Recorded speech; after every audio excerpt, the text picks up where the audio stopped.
Dabar panagrinėsime, kaip veikia daugianario grafiko redagavimo langas. Paspaudus šį pasirinkimą, pas mus atsiranda naujas langas. Štai, tai yra daugianario redagavimo langas, redaguoti daugianario grafiką. Tai reiškia, kad aš galiu keisti šio grafiko išvaizdą. Ta aš darau tiesiog pasirinkdama plokštumoje taškus, per kuriuos turi eiti mano daugianario grafikas. Paspaudus dešinįjį pelės klavišą, štai mano grafikas eina per šį tašką. Paspaudus vėl dešinįjį klavišą, dabar jau daugianario grafikas eis per šį tašką.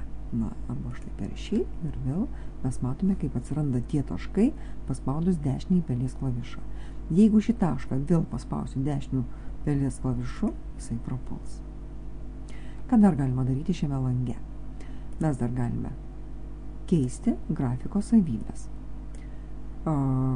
Štai įsikvietėme lentelę, kurioje mes galime padaryti daugianario grafiką uždarame intervale. Mes galime keisti jo storį, mes galime keisti jo spalvą. Taip pat mes galime pamatyti sukonstruotą daugianario lygtį. Štai mes matome, kad tai yra 4 laipsnio daugianaris su tokiais koeficientais. Kada mes matome, kad sukonstruotas daugianaris jau yra tinkamas, spaudžiame užbaigti.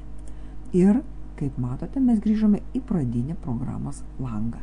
Dabar jau tų taškų nešioti nebegaliu. Jų ištrinti taip pat neišeina.